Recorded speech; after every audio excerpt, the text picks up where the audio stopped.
Tá bom.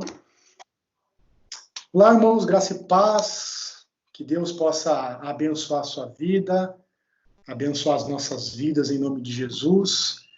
Nesse dia eu estou aqui com a Ana Carolina, ela vai fazer parte dessa mensagem de hoje. Ana, diz um oi pessoal aí, Ana. Paz, tudo bem, igreja? Hoje a Ana vai estar participando aqui comigo dessa gravação que a gente está fazendo, né?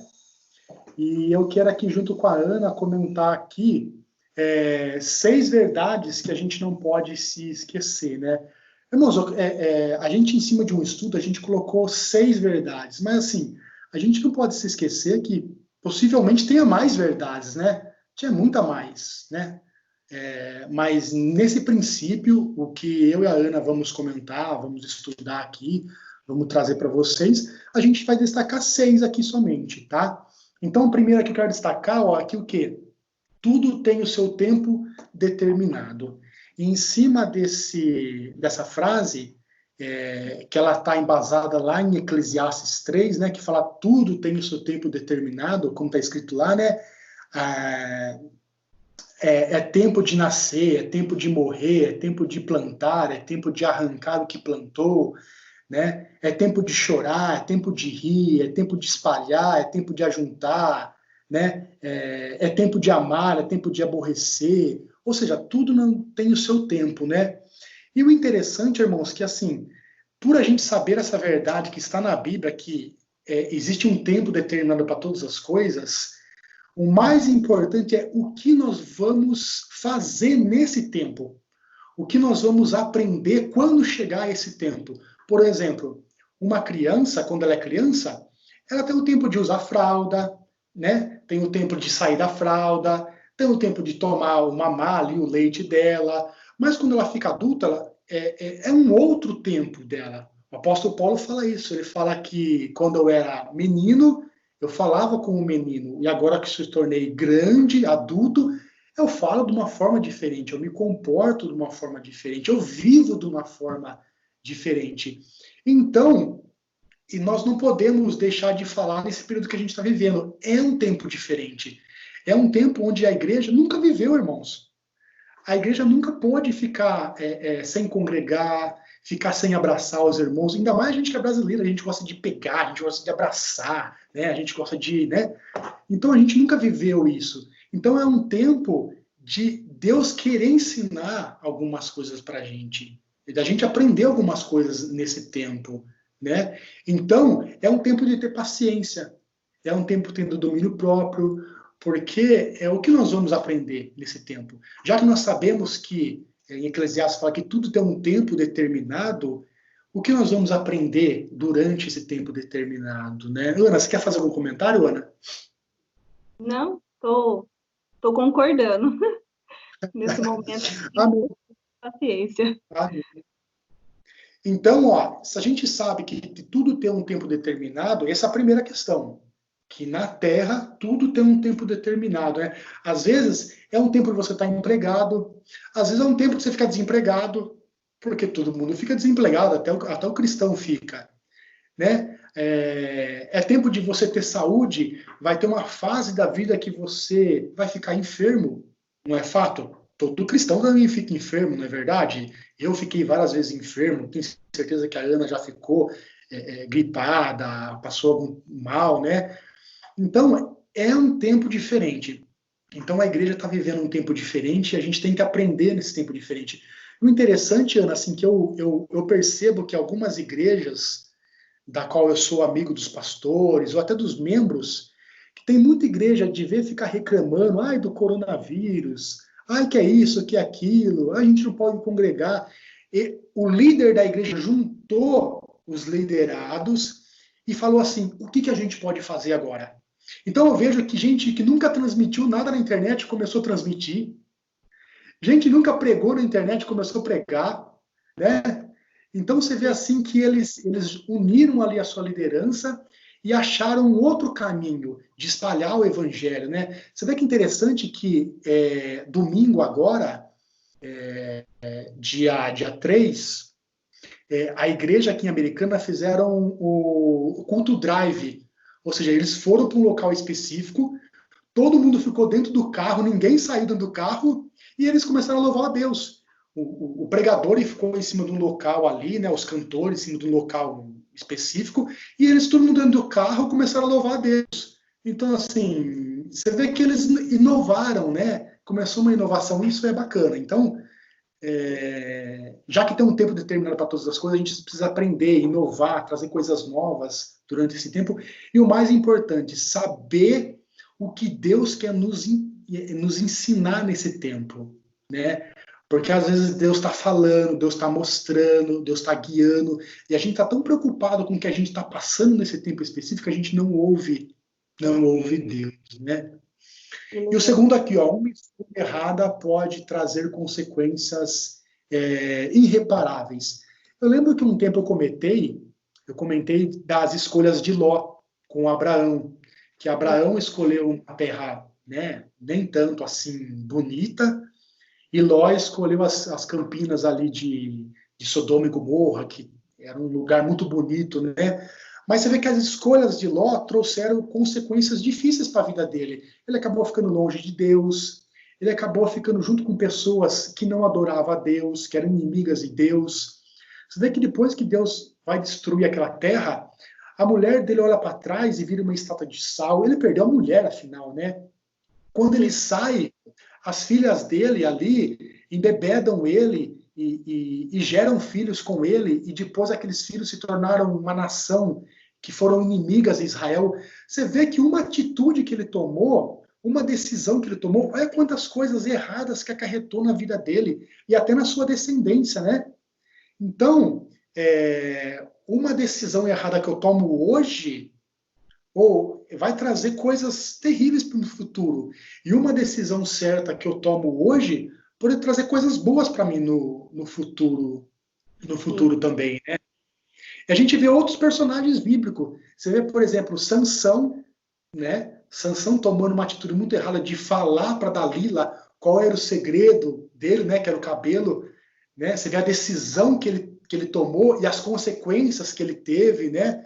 Você vê outros aqui também. Você vê o filho pródigo, né? Uma decisão de sair debaixo do seu pai, debaixo da tua casa, pedir tudo a fortuna que ele tinha e sair. Você vê que ele perdeu tudo, né? Você vê vários personagens da Bíblia tomando algumas decisões, mas colhendo um fruto lá na frente errado das suas decisões, né? Isso é muito triste. E a gente tem que tomar cuidado com as decisões que a gente toma nesse período. A gente, como cristão, a gente tem uma arma muito poderosa, que é a nossa oração. Ou seja, tudo que se a gente for tomar alguma decisão, o interessante é a gente parar, orar, falar para Deus, Deus, me guia nessa decisão. Será que é uma decisão correta? Será que eu estou tomando uma decisão correta que vai me trazer prejuízo lá na frente, ou não vai me trazer prejuízo, né? Essa oração é uma arma muito poderosa que pode nos ajudar a tomar a decisão correta. Verdade? É verdade. E aí, meus irmãos, eu tenho aqui exemplos de decisões acertadas, né? A gente vê vários personagens bíblicos também acertando. Você vê quando Deus fala para Abraão, Abraão, sai da tua terra, sai da tua parentela, vai para um lugar aí que eu vou te falar onde é esse lugar. Você vê que ele tomou uma decisão certa. Ele poderia ter escolhido ficar, não é verdade? Mas quando ele ouviu a voz de Deus, ele falou assim, poxa, é Deus que está falando comigo. Se é Deus que está falando comigo, eu vou fazer o que Deus está falando, porque eu sei que no final, depois de tudo isso, alguma coisa de benéfica de Deus para mim vai vir. Deus não vai me desamparar, Deus não vai me deixar isolado. Se Ele está mandando eu fazer alguma coisa, eu vou obedecer, eu vou tomar essa decisão, eu vou escolher isso e vou fazer isso. Né? Você vê uma decisão boa aqui que ele tomou. E você vê outros personagens, você vê Moisés. Moisés estava lá cuidando do gado lá, das ovelhas do seu sogro, e Deus aparece para ele numa sarça ardente e fala assim, Moisés, volta lá, tira o povo daquela escravidão, né? Por mais que ele relutou ali, a gente sabe que ele relutou ali, né? Você vê que ele tomou uma decisão, falou assim, não, realmente, eu vou. Eu vou, e ele tomou uma decisão acertada. E não quer dizer que a decisão que a gente toma, por mais que seja uma decisão certa, não vai ter um período aí de dificuldade no meio. A gente vê tanto Moisés, tanto como Abraão, que tomou a decisão certa, mas no meio dessas decisões que tomaram, teve empecilhos. Teve Sim, coisas ali que apareceu para ele acabar até, tipo assim, falando para ele, ó, desista, né? Mas se Deus está nesse fato, se Deus está em tudo isso, a gente não pode desistir, a gente quer continuar e quer perseverar nisso, amém? é verdade. É verdade. E dentro dessas decisões também, né, tantas coisas que a gente tem que tomar, é bom a gente ter essa percepção das oportunidades que Deus dá para a gente na nossa vida. Isso daí é o terceiro tópico, né? Muitas oportunidades são únicas na nossa vida. E quando a gente tem essa convicção do que Deus quer para a gente acaba percebendo essas oportunidades e tomando posse delas, né? Então, para isso, a gente tem que estar bem alinhado com o Espírito Santo, ouvir o que ele tem a nos dizer, parar e prestar atenção, porque todas as coisas cooperam para o bem daqueles que amam a Deus, né? Isso que a palavra de Deus fala. Então, nesse momento, que nem o momento que nós estamos vivendo, eu vejo como uma oportunidade da gente buscar mais a Deus, da gente conhecer a nós mesmos e perceber aquilo que a gente está fazendo que agrada ou não agrada a Deus, e é um Uhum, momento da nossa reflexão. Então, do jeito que você percebe as coisas, é como você vai reagir perante elas, né? Por isso que tem que estar sim. alinhado com Deus para isso.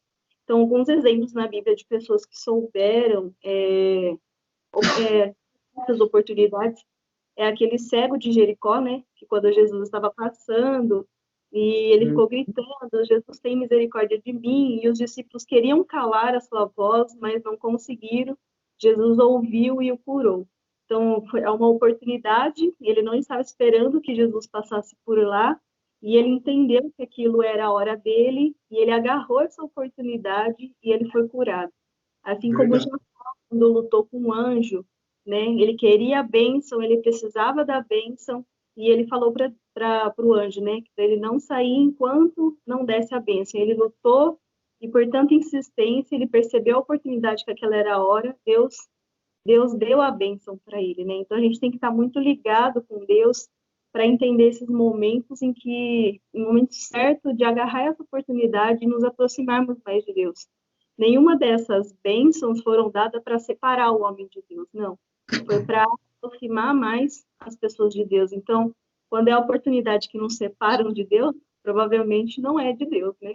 Mas quando é algo que Uhum, nos aproxima do Senhor, igual esse momento que nós estamos vivendo, não é algo para a gente não vou na igreja, então vou me distanciar de Deus. Não, não é isso.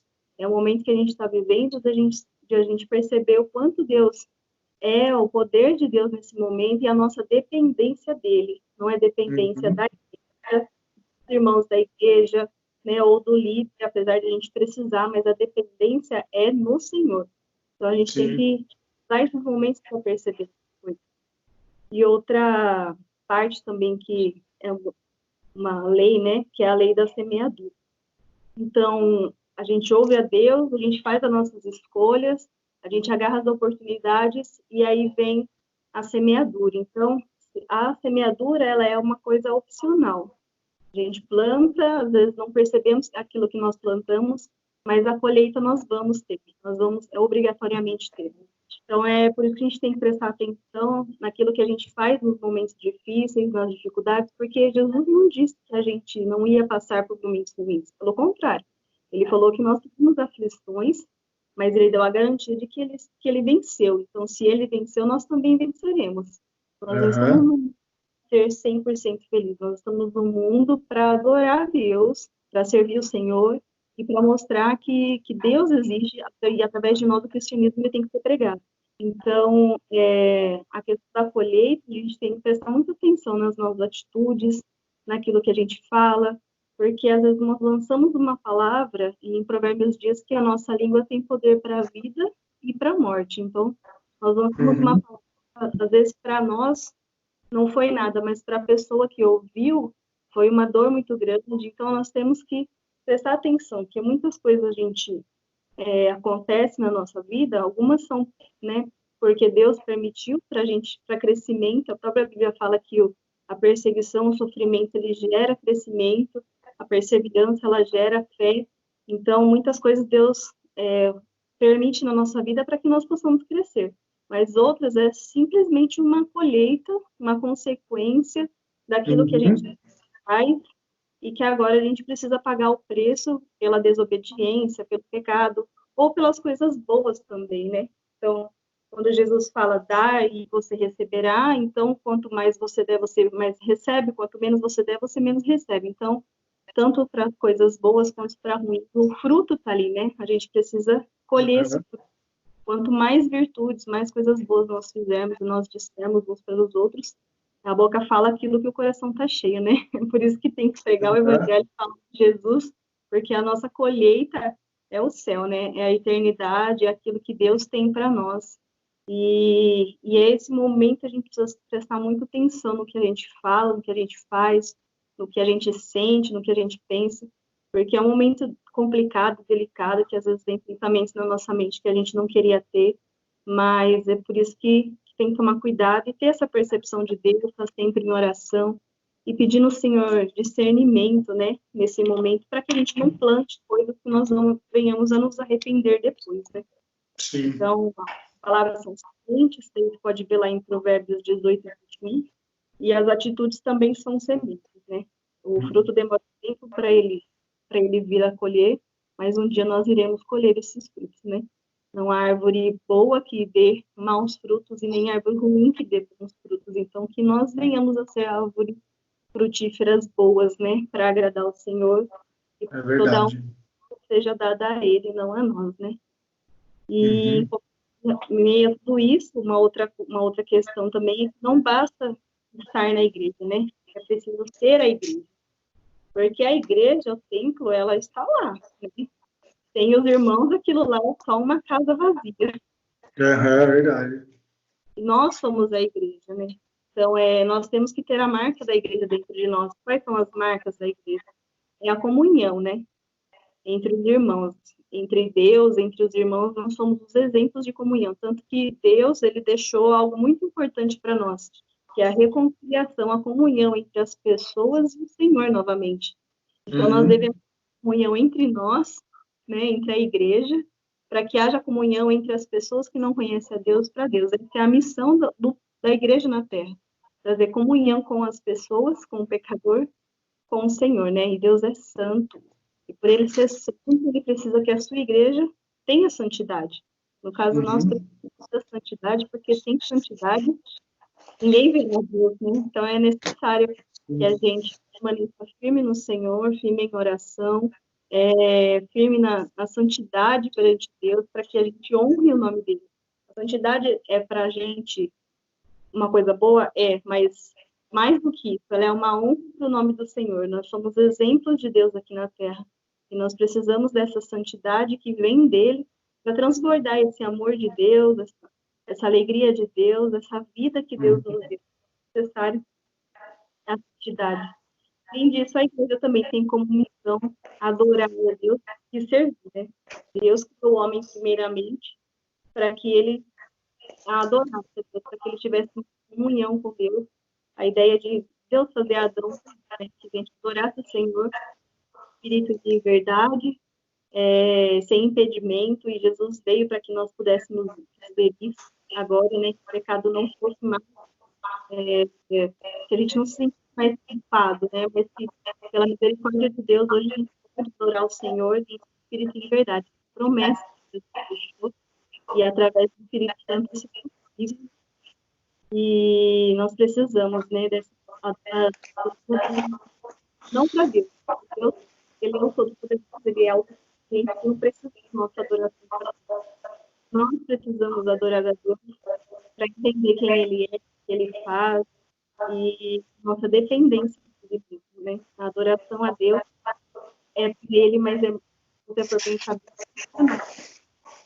gente, ele é o autossuficiente, nós não somos nada. Servir a Deus e servir uns aos outros, né? Não adianta só servir a Deus e esquecer de servir o irmão, que está lá na igreja. Isso não faz parte de uma igreja, né? A igreja, ela é serviço. É você servir uns aos outros. Jesus, antes de morrer, ele foi lá, pegou uma bacinha de água, abaixou, lavou os pés de todos os discípulos, virou para eles e falou assim, ó, viu o que eu estou fazendo? Então, agora vocês vão e façam a mesma coisa que eu fiz. Servir a mais uns aos outros mais do que a você mesmo. Então, nós precisamos ter essa visão de que a igreja, nós somos a igreja, e ser igreja é servir uns aos outros. Se todos têm essa, cada um servir o outro, todo mundo entra numa comunhão, todo mundo percebe que precisa de todo mundo, e aí a gente vira uma igreja verdadeira, cheia do poder e da unção do Senhor. É necessário isso também. E a igreja, sim, nós somos a igreja, várias pessoas juntas numa igreja também, né? E essa igreja, Jesus falou que ela foi feita especificamente para prevalecer contra o inferno. É isso que fala Mateus 16. Falou, também eu te digo que tu és Pedro, sobre essa pedra edificarei a minha igreja, e as portas do inferno não prevalecerão contra ela. A porta do inferno não vai prevalecer contra mim, não vai prevalecer sobre você, não vai prevalecer sobre ninguém, porque nós somos a igreja do Senhor. Jesus já foi essa história, Jesus já garantiu que nós vamos um dia estar com ele no céu, nós seremos arrebatados, nós teremos essa glória junto com ele. Nós veremos ele, nós veremos o Senhor, e isso é tudo que a gente precisa saber. Né? Então, assim, nós temos garantido o selo do Espírito Santo de que nós podemos estar com o Espírito no céu. E essa é a missão da igreja, né? Prevalecer contra o inferno. Nós precisamos estar firmes em Deus, firme no Espírito Santo, para que nós possamos vencer esse período e olhar para trás e dizer, nós vencemos, nós conseguimos, e o inferno não prevaleceu sobre nós. Então, passamos por isso. E é isso. Amém. Isso mesmo. A igreja, a igreja ela é bem complexa, a igreja, né? Tem gente que pensa, tem gente que o pensamento da igreja é muito pequenininho o pensamento, né? Mas a igreja do Senhor Jesus Cristo, né? Para começar, Jesus não vai vir buscar placa de igreja, né? Jesus vai vir buscar a igreja. E se eu e se você, se as pessoas que estão nos ouvindo agora não fazer parte dessa igreja, né? Que é a noiva do Cordeiro, não vai, né? Não vai ter como morar com Deus, não vai ter como subir no arrebatamento quando Jesus voltar a buscar a sua igreja. Então as pessoas têm que entender que tem que fazer parte dessa igreja. Tem muitas pessoas que frequentam a igreja, mas não são igreja. Isso é preocupante, né? A missão nossa não é frequentar uma igreja, sim ser igreja. Ser igreja não é somente no templo, mas ser igreja, por exemplo, aí na sua casa, aqui na minha casa, com a minha família, ser igreja no meu trabalho, na faculdade, no colégio, ou seja, ser igreja aonde quer que eu vá, aonde quer que eu esteja, né? Então, uma frase interessante, eu não recordo de quem que é essa frase, ele fala assim, olha, se o seu esposo, se a sua esposa e se o seu filho for cristão dentro de casa, ele vai ser cristão em qualquer lugar. Porque dentro de casa não tem máscara, não é verdade? Não tem máscara. Dentro de casa, por exemplo, aí mesmo, por exemplo, você conhece o Bruno. O Bruno não te conhece, não tem como você tentar colocar uma máscara e enganar o Bruno. Aqui em casa, a Alessandra me conhece, eu conheço ela. Não tem como eu tomar algumas atitudes, porque pelo tempo de relacionamento com ela, tem algumas coisas que ela já conhece eu. E ela fala, olha, você não está sendo verdadeiro, não é assim, né? Então, assim, a igreja é algo tremendamente criado dentro do coração de Deus e a gente tem que estar inserido dentro ali, né? Enfim, para a gente terminar, tem aqui a sexta verdade que eu vou citar, né? Mas antes de citar ela, eu quero frisar de novo aqui, desde o começo, quais são as 5 que tanto eu como a Ana já comentou, né? Tanto a primeira tudo tem o tempo determinado, essa é a primeira, né? A segunda é uma escolha errada pode trazer consequências irreparáveis, né? A terceira é muitas oportunidades são únicas na nossa vida, isso é verdade. A quarta aí é a lei da semeadura, que é infalível, que você planta, você colhe. E a quinta é não basta estar na igreja, é preciso ser igreja, que a gente acabou de falar. E a sexta e a última que eu vou comentar aqui é o seguinte: Deus não desiste de você, amém? Deus não desiste de mim. A Bíblia fala assim que Deus não quer que ninguém se perca. Deus fala que Ele quer que todo mundo se salve. O desejo de Deus, a vontade de Deus, o que está no coração de Deus é que todos se insiram dentro da igreja, que sejam igreja, que vivam como igreja. Para quando tudo isso aqui acabar, quando Jesus voltar, essas pessoas subam até os ares e vão morar com Jesus no céu. Esse é o desejo de Jesus. Ele não quer que ninguém se perca, na verdade? Então, assim como Jesus, nas passagens da palavra de Deus, nos evangelhos, fala assim que Deus amou o mundo de tal maneira que deu o que ele tinha de mais precioso, que era Jesus, em meu favor, em teu favor, em favor nosso. Ele queria ver que todos sejam salvos, né? E isso que ele fez, ali, nesse momento, ele demonstrou o meu amor por mim e por você. Ali ele está falando isso: olha, não desisto de você. Por mais que você desista de você, por mais que eu muitas vezes possa até desistir de mim, posso cansar, posso às vezes naquele momento de, sabe, de desespero, naquele momento de emoção, eu venho a falar assim: eu quero desistir de tudo, eu quero abandonar tudo, eu não quero mais fazer essas coisas. Mas Deus diz assim: olha, você pode desistir, mas eu não vou desistir de você, jamais vou desistir de você. E você vê bastante personagens assim, às vezes no momento de dor, de luta, de desespero, passando ali por emoções fortes, momentos assim muito complicados das suas vidas, essas pessoas recorrendo a Deus e Deus estendendo a mão. Deus falando assim: ó, eu sou socorro presente no dia da angústia. Você pode olhar para os montes, porque é de lá que vai vir o seu socorro, porque eu estou lá.